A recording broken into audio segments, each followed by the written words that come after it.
Now that we have our model ready to put windows, what I like to do is clicking this rectangle tool and then create these rectangular planes. Double click, triple click that, make it a component, and then choose blue, place it there. And because windows are transparent, go to edit and then reduce that opacity, and maybe let's adjust the color.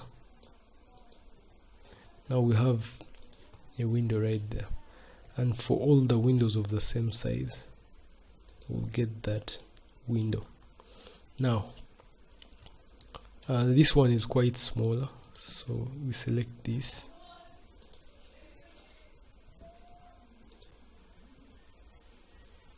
take it there, but as you can see this window is smaller.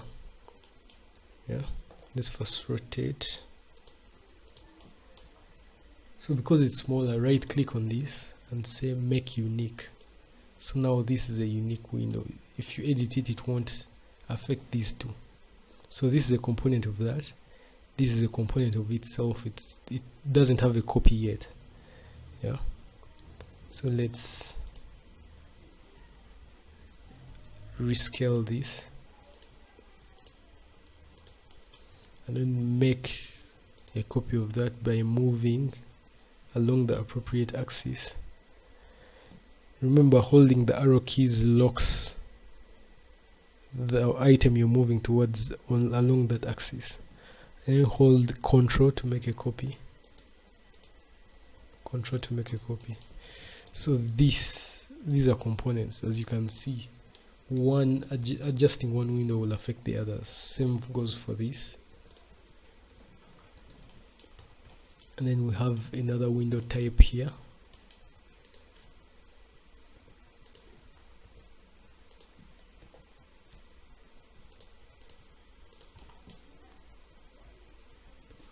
Right click, make unique.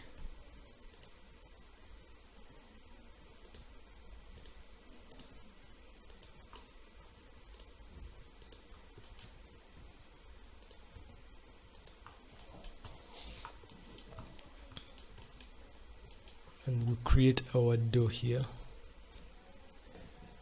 So now I've clicked this rectangle, but I can't seem to get the door at on the right plane.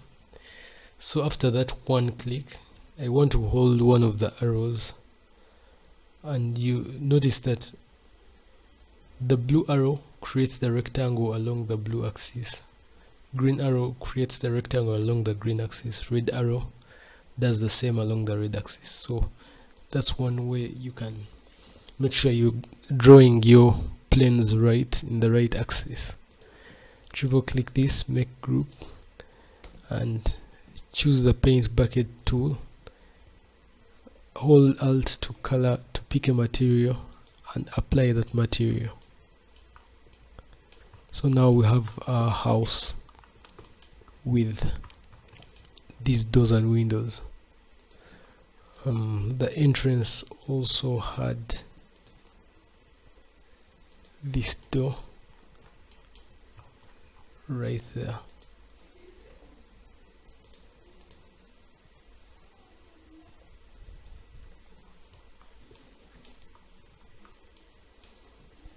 Now it's time to add the mullions of frames for the windows.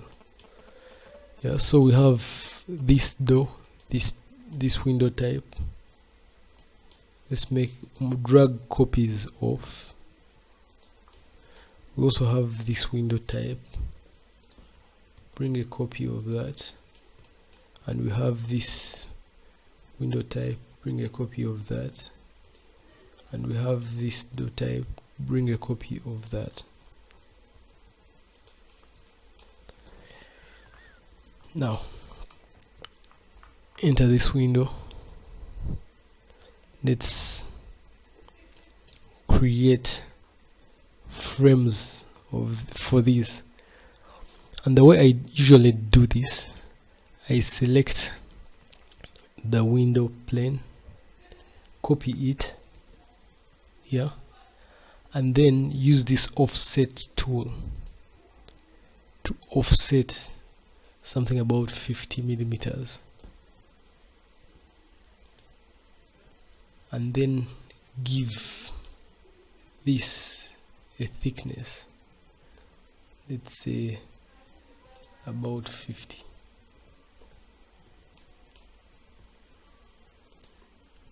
And then I delete this middle part.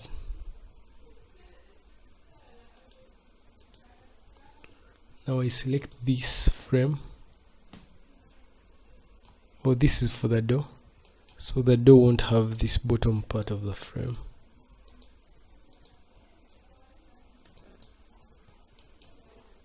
I select this frame and choose a color. Make that color black. So that's a black steel frame. Triple select this, make that a group, and then let's draw in the glass pane again.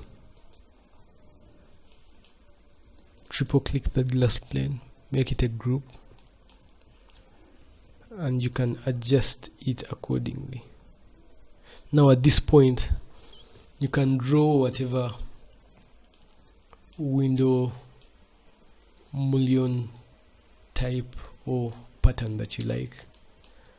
In my case, what I'm going to do, I'm going to just draw a simple rectangle,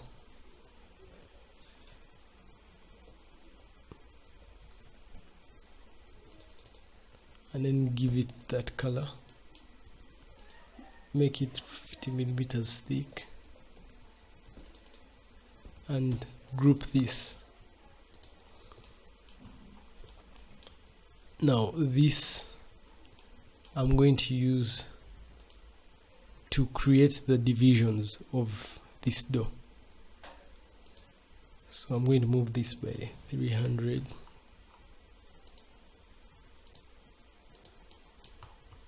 I'm going to rotate it. Notice that if you hover over an edge, at the center points you have points, that reference points, like at the center points and at the corners. So when I hover over the middle, it will prompt me to use that center point. Then I choose my axis that I want to rotate this by, which is the green axis in this case, and start rotating, and hit the Ctrl key to make a copy, and 90 degrees, hit enter, and I have my division for the door.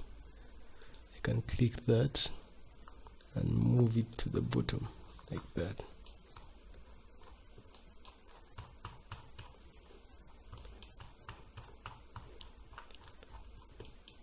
Double click this, and I can adjust how long this is.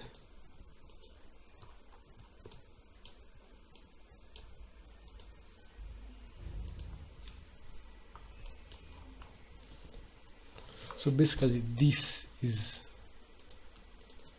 what you do for all the windows. It's quite a process.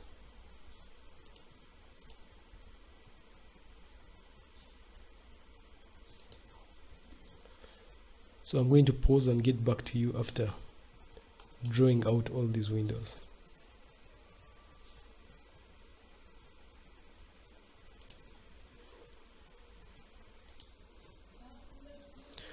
With that done, as you can see, I've finished putting all the mullions in the windows. It's time now to do something small about the landscape, the site. Yeah, so let's create some paving.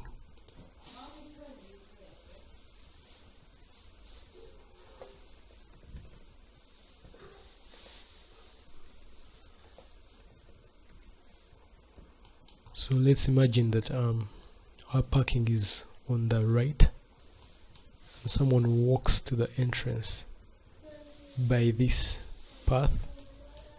So we are going to create space for 2 cars to park right here.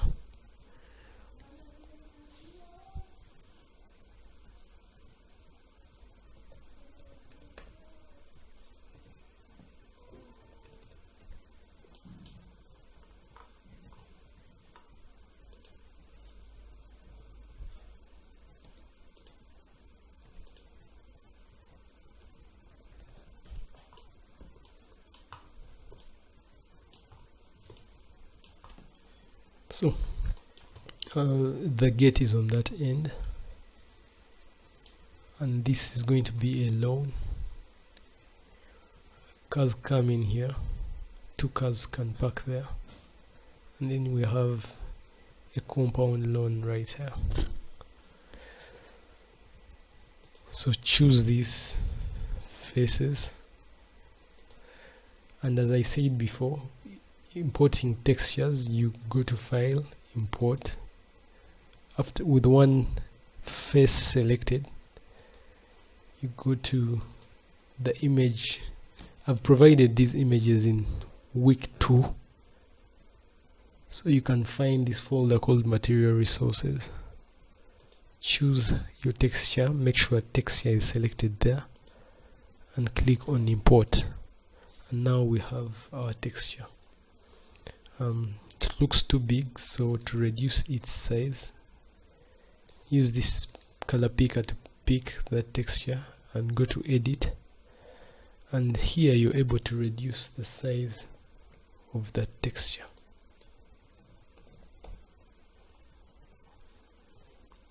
So let's hold Alt with the paint bucket tool selected and pick the texture and also apply it right there.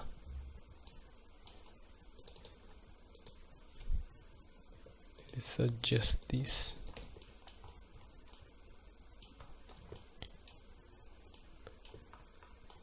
Now, within SketchUp there is something called components, which we already talked about, but then also there are some pre-made components that you can find within this default tray.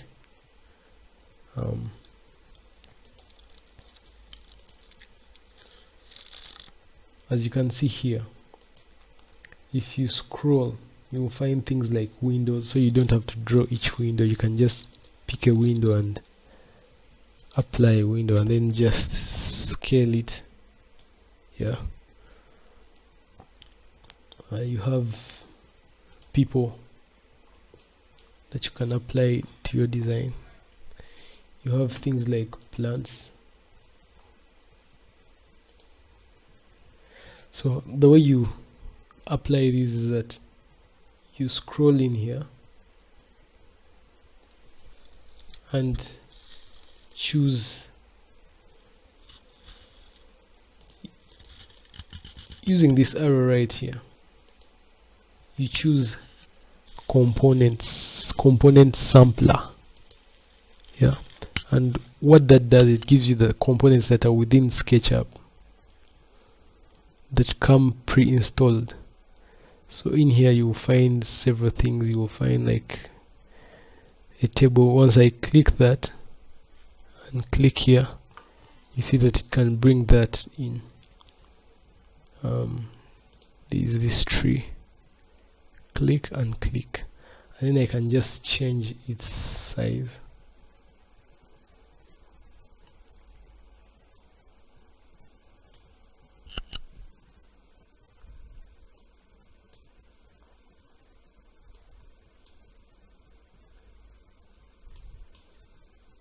Let's put this there.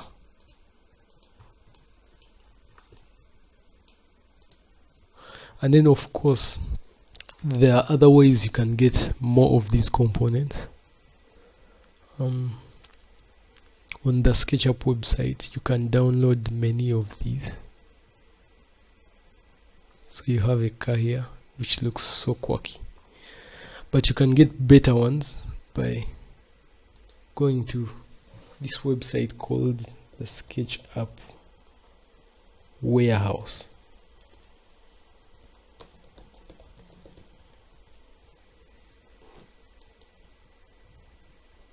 And in here you can find models of anything. Let's say potted plants.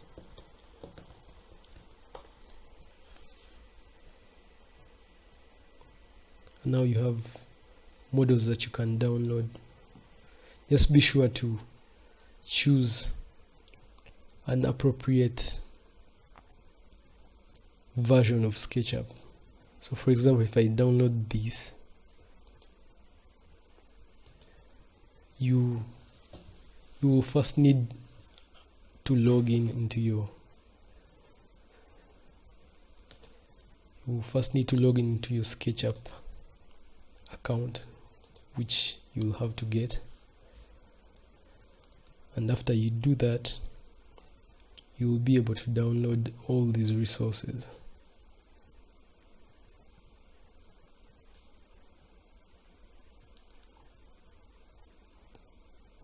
So if I'm to download this one, I click there and I choose the version of SketchUp that I have, and then it downloads. And once it's downloaded, I can get that model and just drag it right into my file. So now I have this that I've just downloaded, which I can apply in my scene.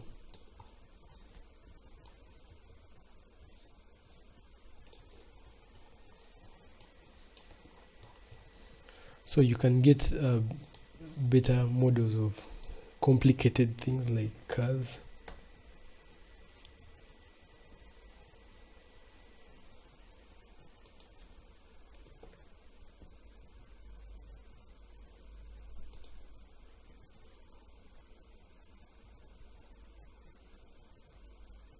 It's not giving me cars.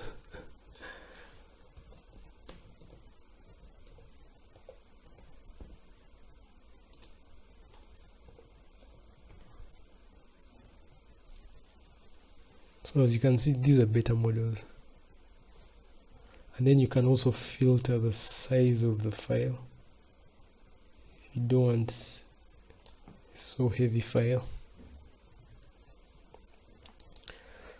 So with time you'll create a collection of your own with components you've downloaded from this place for small things that you don't need to take time modeling.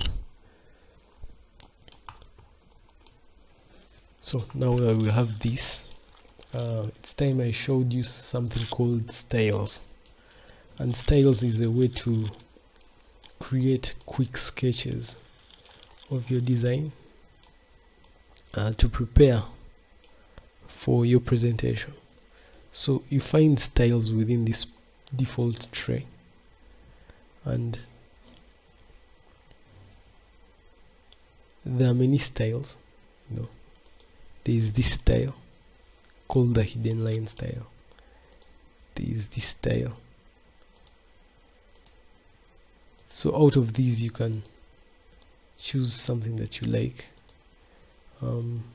The sketchy ones, like this one.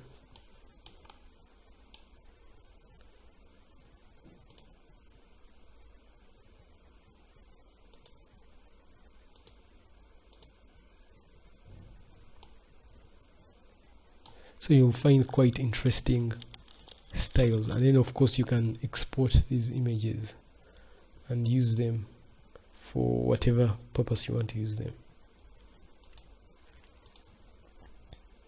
So back here, and we have, let's build a curb.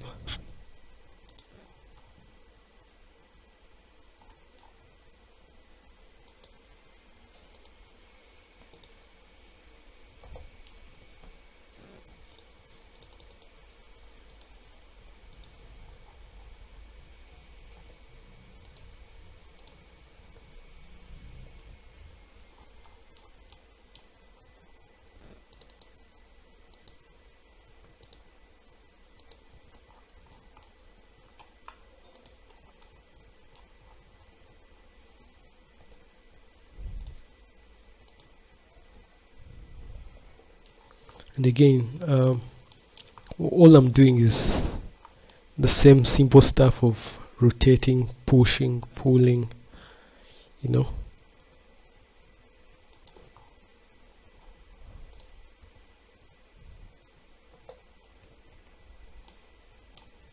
So it's quite easy to get used to using this software.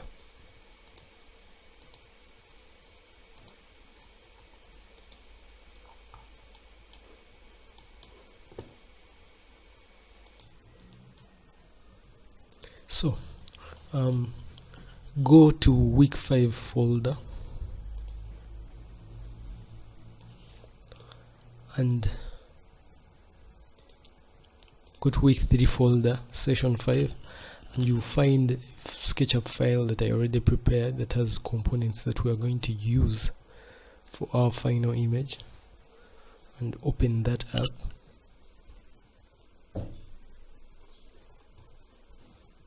Now you see I've prepared some nice components here. Copy those,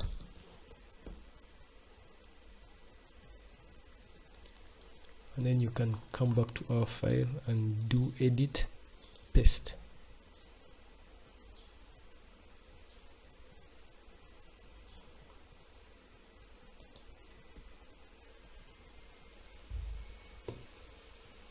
Let's delete this awkward car and place this.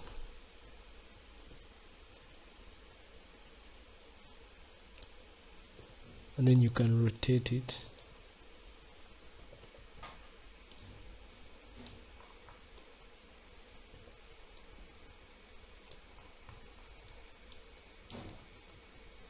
And let's have a few plants in place.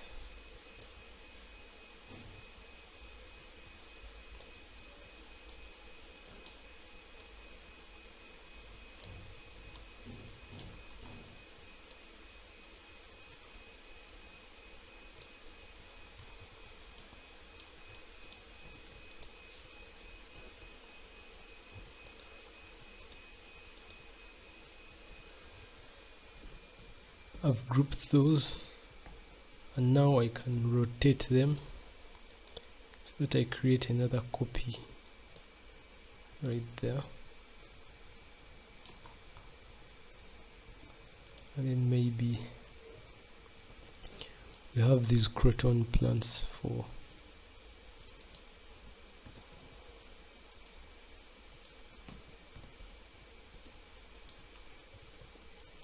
that part.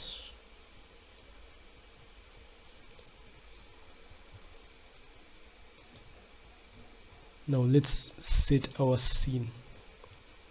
What I like to do while composing my scene is go orbiting around your model and then choose a view that is almost at eye level, you know. It's also good practice to use this tool right here and then click on the surface or face that you feel like you're going to be standing in while looking at the model. If you are in this place, where would you stand to look at the model? So you click and then you type an eye level height, for example 1800, and click enter. So that is what the person would be looking at if they stood where you placed that icon. Now you can choose this tool to walk around the model by left clicking and then dragging backwards or frontwards. And now you have our scene set up. Choose camera 2-point perspective to give you a more architectural looking image, and of course you can fine tune it by orbiting or moving around.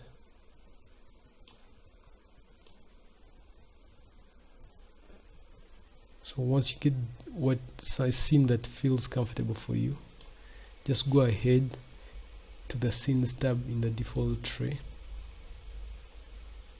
and create a scene. Don't forget that you can also turn on shadows by going to view shadows.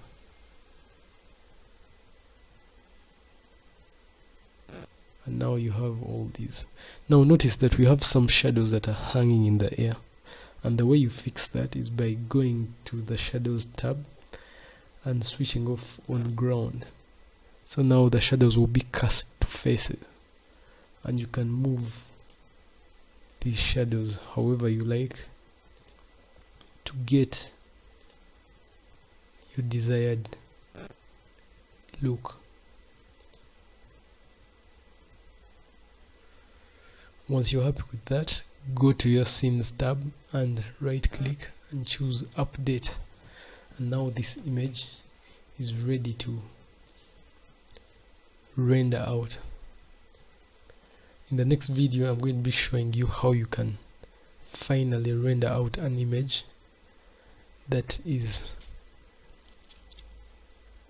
appealing to their clients and make them pay the big monies.